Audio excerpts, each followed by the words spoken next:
Tungi reyd tadbirlari tashkillashtirishda asosiy maqsadimiz Vazirlar Mahkamasining 738 sonli qarorini ijrosini ta'minlash hamda haydovchilarni tungi paytlarda yo'lkira narxlarini asossiz oshirib olganlarga qarshi choralar ko'ramiz qonuniy.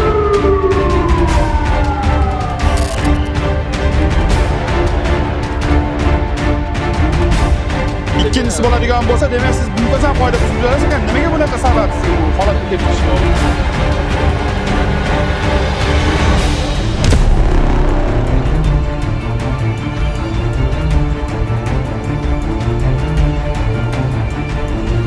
Sizga ma'muriy bayonnoma rasmiylashtirilgan bir nusxa olib imzo qo'yasiz, sizga bir nusxa qo'lga taqdim etaman.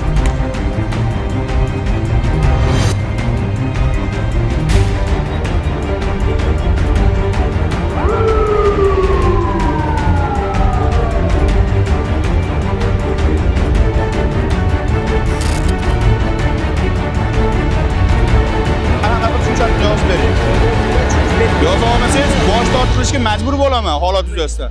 Avtotransport vositasini saqlab turishga vaqtincha jarimangizni qo'yishimiz ham mumkin.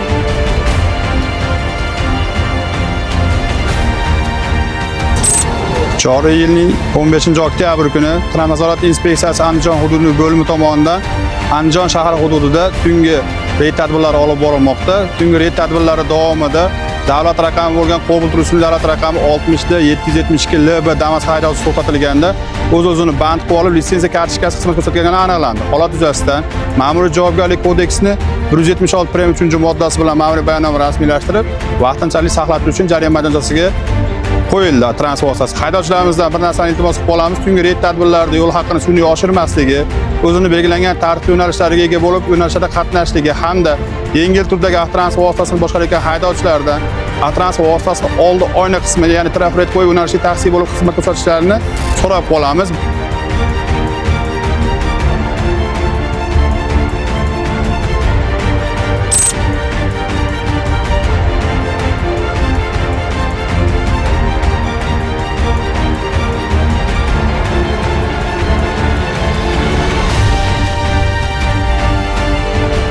Transport nazorat inspeksiyasi boshqarmasi bilan hamkorlikda tungi reyd davomida o'tkazilgan reyd davomida to'xtatilgan avtotransport vositasining Damas 60-258 avtomashinani tekshirgan paytimizda qidiruvda bo'lgani ma'lum bo'ldi va transport nazorat inspeksiyasi hamkorligida o'tkazilayotgan reydda uning tekshirganda hujjatlarda kamchilik bo'lgan, litsenziya patent olmaganligi ma'lum bo'ldi.